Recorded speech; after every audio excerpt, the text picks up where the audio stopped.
السلام علیکم ورحمۃ اللہ وبرکاتہ۔ شروع کرتا ہوں اللہ کے نام سے جو بڑا مہربان نہایت رحم والا ہے۔ آج کا میرا ٹاپک ہے حضرت مالک بن دینار رحمۃ اللہ علیہ اور ایک یہودی کا واقعہ۔ اپنے ٹاپک کو شروع کرنے سے پہلے آپ سب دوستوں سے گزارش ہے کہ میرے چینل کو سبسکرائب کریں اور بیل آئیکن کو کلک کریں، لائک کریں اور شیئر کریں تاکہ ہر آنے والی اچھی ویڈیو آپ کو بآسانی مل سکے۔ تو چلتے ہیں اپنے ٹاپک کی طرف۔ حضرت مالک بن دینار رحمۃ اللہ علیہ نے ایک مکان کرائے پر لیا۔ اس مکان کے پڑوس میں ایک یہودی کا مکان تھا اور حضرت مالک بن دینار کا حجرہ اس یہودی کے مکان کے دروازے کے قریب تھا۔ اس یہودی نے ایک پرنالہ بنا رکھا تھا اور ہمیشہ اس پرنالے کی راہ سے نجاست حضرت مالک بن دینار کے گھر میں پھینکا کرتا تھا۔ اس نے مدت تک ایسا ہی کیا مگر حضرت مالک نے اس کی شکایت کبھی نہ فرمائی۔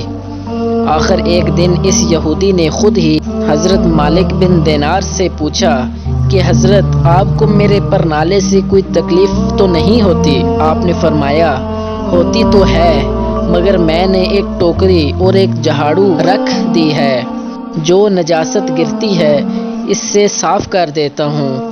اس نے کہا کہ آپ اتنی تکلیف کیوں کرتے ہیں اور آپ کو غصہ کیوں نہیں آتا؟ فرمایا کہ میرے خدا کا قرآن میں ارشاد ہے کہ جو لوگ غصہ پی لیتے ہیں اور لوگوں کو معاف کر دیتے ہیں وہ بڑے اچھے لوگ ہیں۔ یہودی نے کہا کہ پھر مجھے کلمہ پڑھائیے۔ جو دین ایسی اچھی تعلیم دیتا ہے وہ دین بھی بڑا اچھا ہے۔